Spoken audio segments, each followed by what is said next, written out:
दोस्तों नमस्कार। दोस्तों कल्पना कीजिए, एक तरफ टीवी पर बताया जा रहा है कि इंडिया दुनिया की सबसे तेजी से बढ़ती हुई इकोनॉमी है। भारत जापान को पीछे छोड़ चुका है।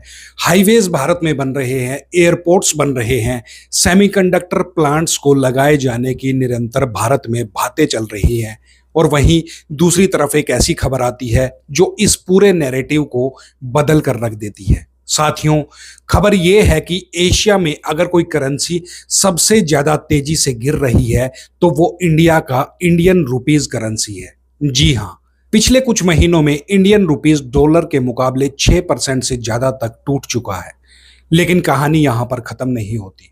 सबसे बड़ा झटका तो तब लगता है जब पता चलता है कि पाकिस्तानी रुपीज, जो कभी इकोनॉमिक क्राइसिस की पहचान बन चुका था, हाल के महीनों में इंडियन रुपीज से बेहतर परफॉर्म कर रहा है।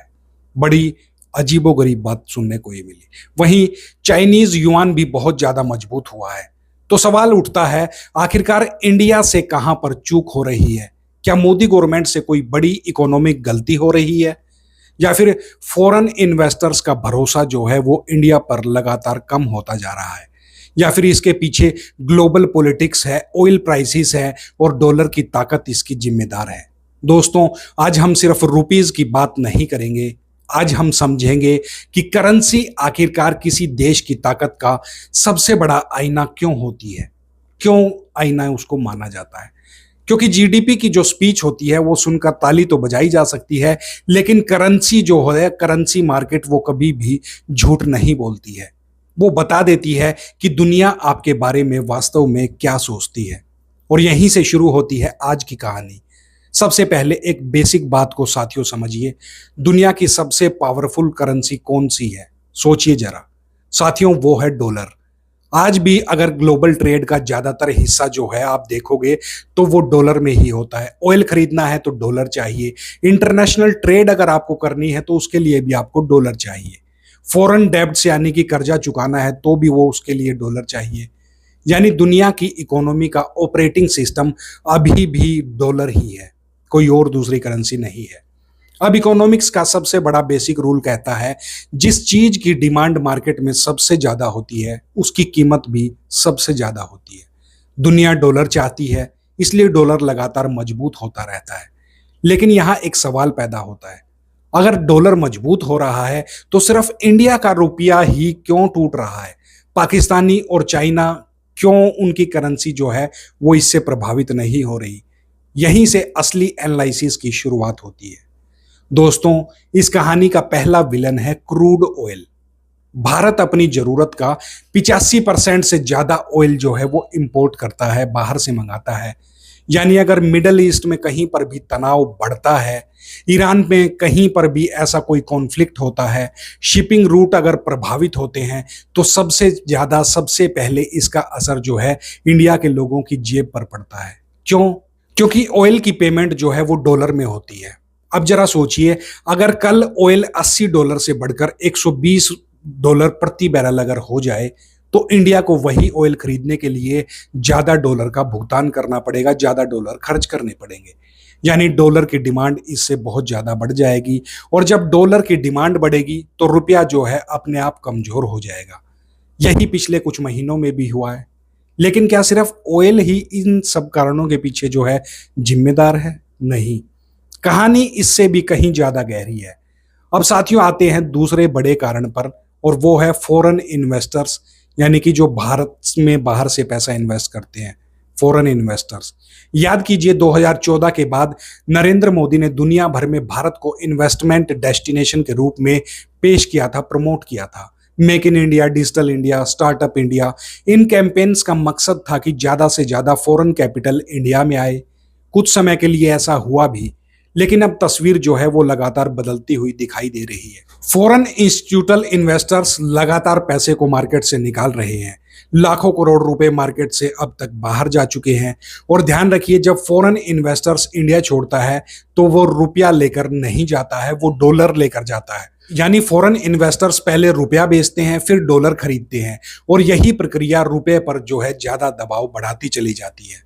अब सवाल एक और उठता है, अगर इंडिया इतनी शानदार ग्रोथ स्टोरी है तो फिर इन्वेस्टर आखिरकार बाहर क्यों जा रहे हैं? क्यों उन्हें इंडिया पर जो है वो भरोसा नहीं है? या फिर कहीं और ज्यादा प्रॉफिट उन्हें आज के दिन पर दिखाई दे रहा है? यही सबसे बड़ा सवाल है जो गवर्नमेंट और ओपोजिशन दोनों को परेशान कर रहा है। गवर्नमेंट कहती है कि ये ग्लोबल ट्रेंड है, ओपोजिशन कहता है कि ये कॉन्फिडेंस क्राइसिस है। दोनों के अंदर खींचातान चली हुई है। सच शायद दोनों के बीच में ही मौजूद है। अब कहानी का दूसरा किरदार आता है, स्पेकुलेशन। जी हां, मार्केट सिर्फ फैक्ट्स पर नहीं चलता है, एक्सपेक्टेशन पर भी चलता है। अगर लोगों को लग जाए कि रुपया और ज्यादा गिरेगा तो एक्सपोर्टर्स डॉलर को रोक देते हैं और इंपोर्टर्स पहले से ज्यादा डॉलर खरीदना शुरू कर देते हैं। ट्रेडर्स करेंसी मार्केट में बैटिंग करने लगते हैं और फिर वही होता है जो पॉलिटिक्स में भी अक्सर आपको दिखाई देता है। अफवाह धीरे धीरे रियलिटी में बदलनी शुरू हो जाती है। साथियों, याद है आपको चुनाव के दौरान बार बार कहा जाता है कि फलां पार्टी हार रही है। कई बार इसकी चर्चा वोटर्स के दिमाग को भी प्रभावित कर देती है। करेंसी मार्केट में भी यही साइकोलॉजी बहुत बड़ा फैक्टर होती है और इस पर बहुत जो है मार्केट जो है वो डिपेंड करती है। लेकिन अब सबसे दिलचस्प सवाल, पाकिस्तान आखिरकार बेहतर परफॉर्म कैसे कर गया? क्या पाकिस्तान अचानक इकोनॉमिक सुपर पावर बन गया है? नहीं साथियों, ऐसा कुछ भी नहीं है। वो बिल्कुल भी सुपर पावर नहीं बना है। पाकिस्तान अभी भी भारी डेब्ट्स, आईएमएफ प्रोग्राम्स और फाइनेंशियल जो उसके चैलेंजेस है उनसे अपने देश के अंदर ही वो जूझ रहा है। लेकिन वहां डॉलर कंट्रोल, इंपोर्ट रिस्ट्रिक्शन और आईएमएफ मॉनिटरिंग ने कुछ हद तक वहां पर स्टेबिलिटी को पैदा किया है। यानी कि मरीज अभी भी अस्पताल में है लेकिन कुछ समय के लिए उसकी हालात जो है वो स्थिर हो गई है। वहीं दूसरी तरफ चाइना को देखिए। चाइना पिछले 3 साल से मैन्युफैक्चरिंग मशीन बना हुआ है। मोबाइल्स फोन हो, इलेक्ट्रॉनिक्स हो, सोलर पैनल्स हो, बैटरीज हो, इंडस्ट्रियल इक्विपमेंट हो, यानी कि टेक्निकल जो भी कोई ऐसी चीज हो, दुनिया का सबसे बड़ा हिस्सा चाइना से ही आता है। चाइना ही उसको एक्सपोर्ट करता है। अब साथियों सवाल है, जब पूरी दुनिया चाइना का सामान खरीद रही हो तो युआन पर भरोसा क्यों नहीं बढ़ेगा? यही कारण है कि चाइना की करेंसी और ज्यादा मजबूत होती हुई दिखाई दे रही है। और यही इंडिया की सबसे बड़ी चुनौती जो है वो सामने आती है। दोस्तों, क्या इंडियन कंज्यूमर ज्यादा है और प्रोडक्ट्स कम है? कई इकोनॉमिस्ट यही कहते हैं। हम एप्स इस्तेमाल करते हैं लेकिन एप्स इकोसिस्टम की कोर टेक्नोलॉजी कहां पर बनती है? हम स्मार्टफोन खरीदते हैं लेकिन हाई एंड चिप्स कहां पर बनते हैं? हम इलेक्ट्रिकल व्हीकल की बात करते हैं लेकिन बैटरी टेक्नोलॉजी किसके पास है? सोचिए जरा, एक बार दिमाग लगाइए। यही वो सवाल है जिससे इंडिया का फ्यूचर तय होगा। साथियों, अब बात करते हैं रिसर्च एंड डेवलपमेंट यानी कि आरएनडी की। यहीं आकर कहानी सबसे ज्यादा गंभीर हो जाती है। आज पूरी दुनिया एआई रेवोल्यूशन की बात कर रही है। अमेरिका सैकड़ों अरब डॉलर एआई पर लगातार खर्च कर रहा है। चाइना भी भारी भरकम इन्वेस्टमेंट एआई पर कर रहा है। लेकिन इंडिया का इन्वेस्टमेंट अभी भी एआई के क्षेत्र में जो है वो बहुत छोटा है, बहुत कम है। अब जरा आप खुद सोचिए, अगर अगली टेक्नोलॉजी रेवोल्यूशन में इंडिया पीछे रह गया तो दुनिया को क्या बेचेगा? डॉलर कहां से लाएगा? डॉलर कहां से कमाएगा? और अगर डॉलर नहीं आएंगे तो रुपया आखिरकार मजबूत कैसे होगा? यही वो सवाल है जिसका जवाब अभी तक किसी पॉलिटिकल पार्टी के पास पूरे तरीके से नहीं दिखाई देता है।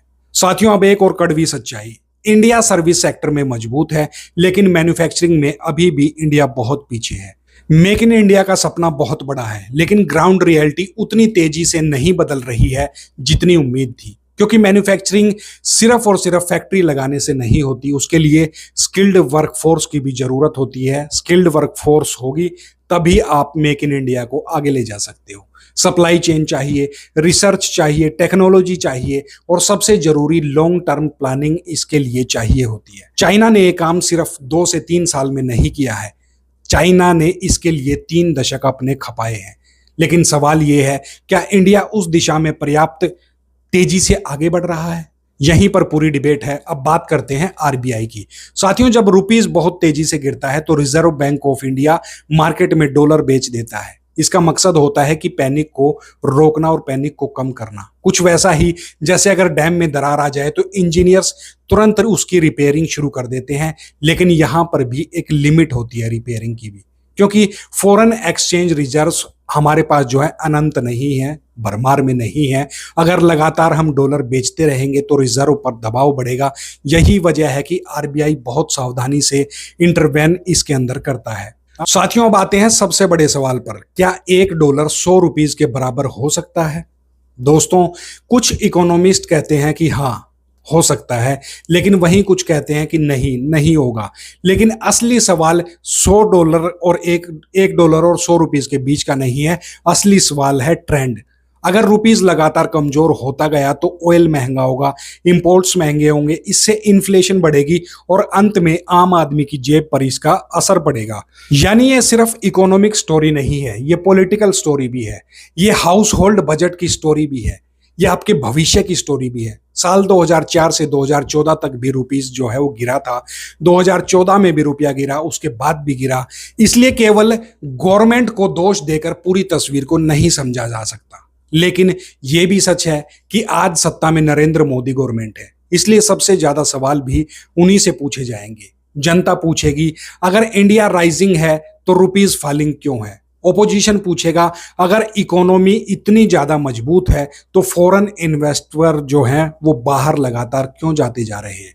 और गवर्नमेंट को इसका जवाब देना पड़ेगा और गवर्नमेंट इसका जवाब भी देगी। साथियों, ग्लोबल वार, ऑयल प्राइसेस, डॉलर स्ट्रेंथ और इंटरनेशनल अनसर्टेनिटी इसकी जो है सबसे बड़ी वजह जो है वो सामने आई है। साथियों, सच्चाई शायद इन सब के बीच में ही कहीं पर छुपी हुई है।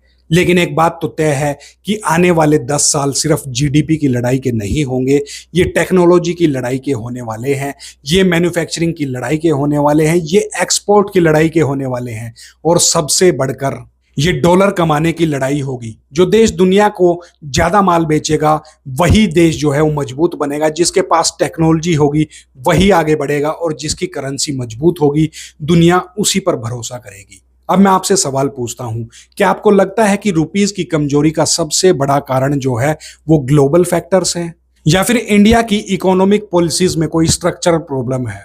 क्या गवर्नमेंट को एआई और आरएनडी पर ज्यादा पैसा खर्च करना चाहिए, या फिर मैन्युफैक्चरिंग और एक्सपोर्ट पर पूरा अपना फोकस बढ़ा देना चाहिए? और सबसे बड़ा सवाल, क्या आने वाले वर्षों में $1 100 रुपीस का जो है वो बातें चल रही है वो सच बन सकता है?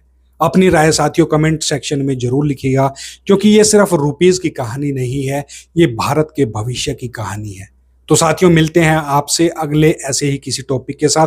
जो साथी पहली बार चैनल पर आए हैं कृपया चैनल को सब्सक्राइब जरूर करना, वीडियो को लाइक करना और साथियों कमेंट जरूर करना। मिलते हैं अगले वीडियो में, तब तक खुश रहिए, मस्त रहिए।